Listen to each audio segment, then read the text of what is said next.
राधे राधे भक्तों हमारे चैनल सनातन वाणी में आप सभी का हार्दिक स्वागत है। भक्तों, श्री चैतन्य चरितावली में आज हम विश्व रूप का गृह त्याग की कथा का श्रवण करेंगे।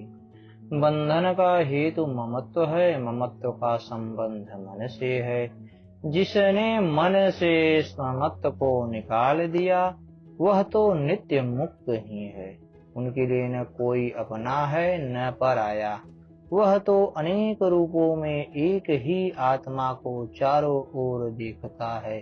फिर वह संकुचित सीमा में अपने को आबद्ध नहीं रख सकता। विश्वरूप ने निश्चय कर लिया कि मुझे इस गृह को त्याग देना चाहिए, जहाँ पर माता पिता ही मुझे अपना समझते हैं, जहाँ नित्य प्रतिभांति भांति के संसारी प्रलोभनों के आने की संभावना है। ऐसी जगह अब अधिक दिन ठहरना ठीक नहीं है।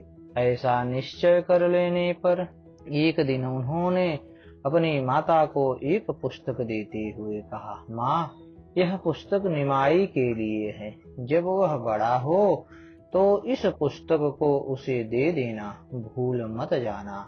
माता ने सरलता के साथ उत्तर दिया, तब तू कहीं चला थोड़ी ही जाएगा। मैं भूल जाऊं तो तू तो न भूलेगा।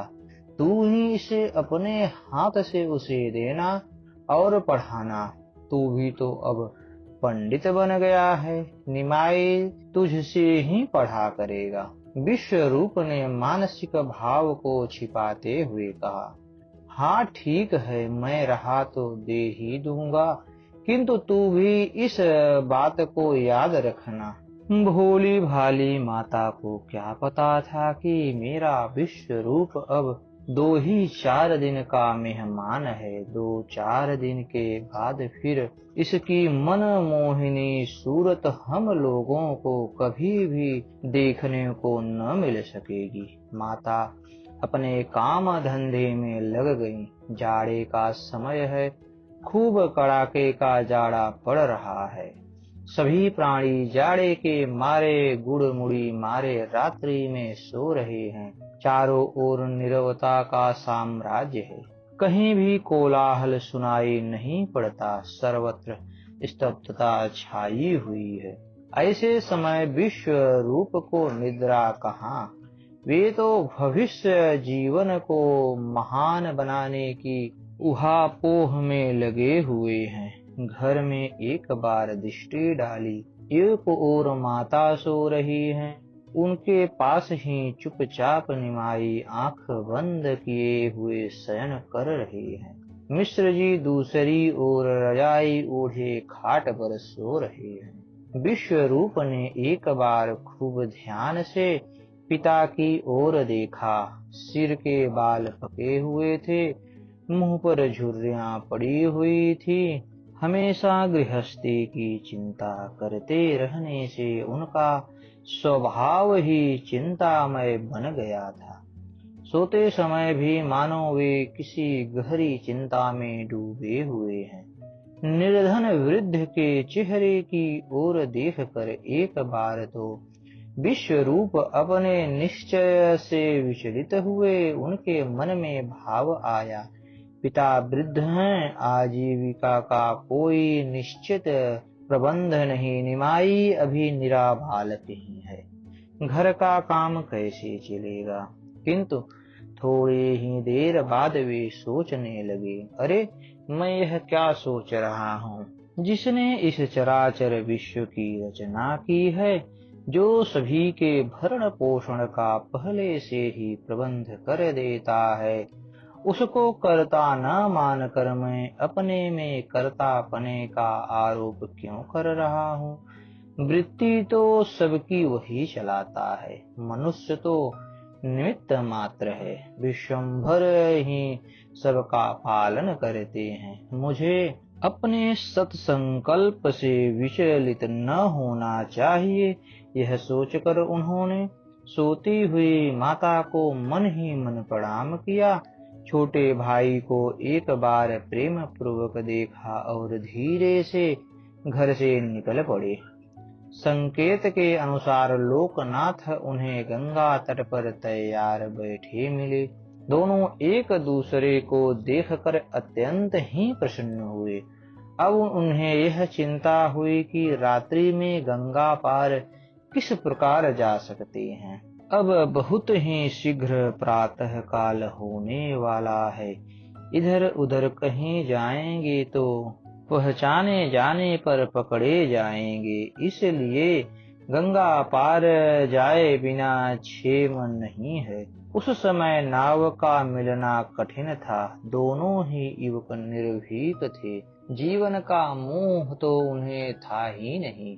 मनुष्य इस जीवन रक्षा के ही लिए साहस के काम करने से डरा करते हैं। जिसने जीवन की उपेक्षा कर दी है, जिसने अपने शरीर को उतार कर हथेली पर रख लिया है, वह संसार में जो भी चाहे कर सकता है। उसके लिए कोई काम कठिन नहीं, असंभव तो उसके शब्द कोश में रहता ही नहीं। ये दोनों युवक भी भगवान का नाम लेकर पतित पावनी कलिमल हारिणी भगवती भागीरथी की गोद में बिना शंका के कूद पड़े, मानो आज वे जलती हुई भवदावाग्नि से निकलकर जगत जननी माँ जाह्नवी की सुशीतल क्रोड़ में शाश्वत शांति के निमित्त सदा के लिए प्रवेश करते हों। गंगा जी के किनारे रहने वाले छोटे छोटे बच्चे भी खूब तैरना जानते हैं। फिर ये तो युवक थे और तैरने में प्रवीण थे।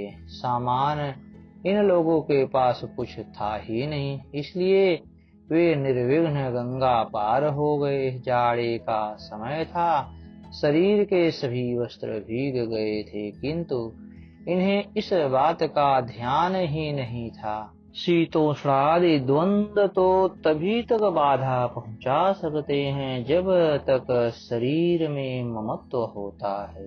शरीर में ममत्व कम हो जाने पर मनुष्य द्वंद्वों की वेदना से ऊंचा उठ जाता है, तभी वह निर्द्वंद हो सकता है।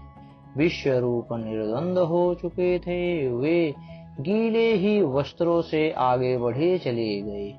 इसके पश्चात विश्व रूप जी का कोई निश्चय वृत्तांत नहीं मिलता। पीछे से यही पता चला कि इन्होंने किसी अरण्य नामक सन्यासी से सन्यास ग्रहण कर लिया और इनके सन्यास का नाम हुआ शंकरारण्य। इनके सन्यासी हो जाने पर लोकनाथ ने इनसे सन्यास लिया। 2 वर्षों तक ये भारत के अनेक तीर्थों में भ्रमण करते रहे। अंत में महाराष्ट्र के परम प्रसिद्ध तीर्थ पंढरपुर में इन्होंने श्री विठ्ठल नाथ जी के क्षेत्र में अपना यह 5 भौतिक शरीर त्याग कर दिया। देह त्याग के पूर्व इन्होंने अपना स्वकीय तेज श्री मन माधवेंद्र पुरी के आश्रम में उनके परम प्रिय शिष्य ईश्वरपुरी को प्रदान कर दिया था। इन्हीं से वह तेज नित्यानंद के पास आया, इसलिए नित्यानंद को बलराम या शेष नाग का अवतार मानते हैं। इस प्रसंग को पाठक आगे समझेंगे। इधर प्रातः काल हुआ। मिश्र जी ने देखा विश्व रूप शैया पर नहीं है। इतने सवेरे पिता से पहले वे उठकर कहीं नहीं जाते थे। पिता को एकदम शंका हो गई। उन्होंने शैया के समीप जाकर देखा। पहले तो सोचा गंगा स्नान के लिए चला गया होगा, किंतु जल पात्र और धोती तो ज्यों की त्यों रखी है। थोड़ी देर तक वे चुप रहे, फिर उनसे नहीं रहा गया। उन्होंने यह बात सची देवी से कही। सची देवी भी सोच में पड़ गई। निमाई भी उठ बैठा। सची देवी ने कहा, बेल पोखरा। सची देवी के पिता नीलांबर चक्रवर्ती का घर बेल पोखरा मोहल्ले में ही था। विश्व रूप लोकनाथ से शास्त्र विचार करने बहुधा वहीं चले जाते थे। लोकनाथ के पास चला गया होगा। मिश्र जी जल्दी से चक्रवर्ती महाशय के घर गए। वहां जाकर देखा कि लोकनाथ भी नहीं है। सभी समझ गए दोनों परिवार के लोग शोक सागर में मग्न हो गए। सची देवी दौड़ी दौड़ी अद्वैताचार्य के यहाँ गईं। वहां भी विश्व रूप का कुछ पता नहीं था। क्षण भर में यह बात सर्वत्र फैल गई कि विश्व रूप घर छोड़कर चले गए। चारों ओर से मिश्र जी के स्नेही उनके घर आने लगे। लोगों की भीड़ लग गई। अद्वैताचार्य भी अपने शिष्यों के साथ वहां आ गए। सभी भांति भांति की कल्पनाएं करने लगे। कुछ भक्त कहने लगे, अब घोर कलयुग आ गया। साधु ब्राह्मणों का मान नहीं, वैष्णवों को सर्वत्र अपमानित होना पड़ता है। धर्म कर्म सभी लोप हो गए। अब यह संसार भले आदमियों के रहने योग्य नहीं रहा। हमें भी सर्वस्व छोड़कर विश्व के ही मार्ग का अनुसरण करना चाहिए। कुछ कहते हैं, भाई विश्व रूप को हम इतना निष्ठुर नहीं समझते थे। उसने अपने छोटे भाई का भी तनिक मोह नहीं किया। मिश्र जी की आंखों से आंसुओं की धारा बह रही थी। वे मुख से कुछ भी नहीं कहते थे।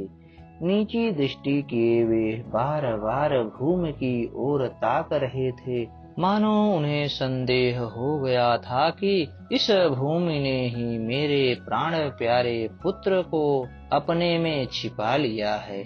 उनके धंसे हुए कपोल और सिकुड़ी हुई खाल के ऊपर से अश्रुबिंद बह बह कर पृथ्वी में गिरते जाते थे और वे उसी समय पृथ्वी में विलीन होते जाते थे। इससे उनका संदेह और भी बढ़ता जाता था कि जो पृथ्वी बार बार इन अश्रुओं को अपने में छिपाती जाती है, उसने ही जरूर मेरे बेटे विश्व रूप को छिपा लिया है। उनकी दृष्टि ऊपर उठती ही नहीं थी। लोग परस्पर में क्या बातें कर रहे हैं, उनका उन्हें कुछ भी पता नहीं था। उनके साथी संबंधी उन्हें भांति भांति से समझाते, किंतु वे किसी की भी बात का प्रत्युत्तर नहीं देते। इधर सची देवी के करुण रुदन को सुनकर पत्थर भी पसीजने लगे। माता जोर जोर से दहाड़ मार कर रुदन कर रही थी। विश्व रूप के गुणों का वखान करते करते माता जिस प्रकार गौ अपने बच्चे के लिए आतुरता से रम्हाती हैं, उसी प्रकार सची देवी उच्च स्वर से विलाप कर रही थी। वे बार बार कहती, बेटा इस बूढ़ी को अधजली ही छोड़कर चला गया। यदि मेरा और अपने बूढ़े बाप का कुछ ख्याल न किया तो न सही, इस अपने छोटे भाई की ओर भी तूने नहीं देखा। यह तो तेरे बिना क्षण भर भी नहीं रह सकेगा। विश्व रूप मैं नहीं जानती थी कि तू इतना निर्दयी भी कभी बन सकेगा। माता के विलाप को सुनकर निमाई भी जोर जोर से रोने लगे और रोते रोते वे एकदम बेहोश हो गए। भातृवियोग का स्मरण करके तथा माता पिता के दुख को देखकर निमाई मूर्छित हो गए। उनका संपूर्ण शरीर संज्ञा शून्य हो गया। आस पास की स्त्रियों ने जल्दी से निमाई को उठाया, उनके मुख में जल डाला और उन्हें सचेत करने के लिए भांति भांति की चेष्टाएं करने लगी। स्त्रियां सची देवी को समझा रही थी, सची अब रोने से क्या होगा, धैर्य धारण करो। तुम्हारे पुत्र ने कोई बुरा काम तो किया ही नहीं। तुम्हारी सैकड़ों पीढ़ियों को उसने तार दिया। भगवान की भक्ति से बढ़कर और क्या है। अब इस निमाई को ही देख कर धैर्य धारण करो। देख तेरे रुदन से यह बेहोश हो गया है। इसका ख्याल करके तू रोना बंद कर दे। माता ने कुछ धैर्य धारण किया। निमाई को धीरे धीरे चेतना होने लगी। वे थोड़ी ही देर में प्रतिष्ठ हो गए। अपने आंसुओं को पोंछकर आप माता से बोले, माँ, दादा चले गए तो कोई चिंता नहीं, मैं तुम लोगों की बड़ा होकर सेवा शुश्रूषा करूँगा। आप लोग धैर्य धारण करें। लोग मिश्र जी से कह रहे थे, हम उत्तर की ओर जाते हैं, 4 आदमियों को दक्षिण की ओर भेजो। लोकनाथ के पिता 2-4 आदमियों को लेकर गंगा पार जाएं। अभी 2-4 कोस ही तो पहुँचे होंगे, हम उन्हें जल्दी ही लौटा लावेंगे।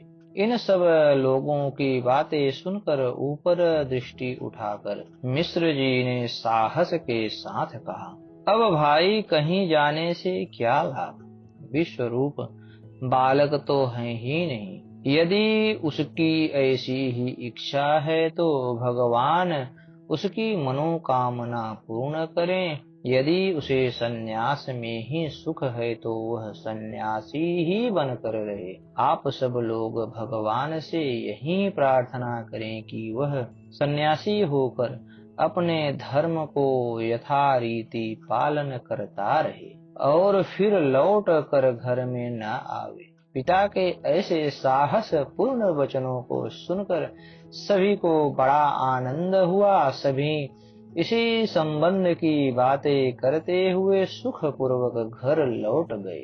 माता पिता ने तो धैर्य धारण किया, किंतु उनके हृदय में सर्वगुण संपन्न पुत्र के वियोग के कारण एक गहरा सा घाव हो गया, जो अंत तक बना रहा। मिश्र जी तो एक ही घाव को लेकर इस संसार से विदा हो गए, किंतु वृद्धा सची को तो आगे चलकर एक और भी बड़ा भारी घाव हुआ था, जिसकी मीठी मीठी वेदना का रसास्वादन करते हुए उसने अपना संपूर्ण जीवन इसी प्रकार वेदनामय ही बिताया। गृहस्थ में जहाँ अनेक सुख और आनंद के अवसर आते हैं, वहाँ ऐसे दुख के भी प्रसंग बहुत आते हैं, जिनके स्मरण मात्र से छाती फटने लगती है।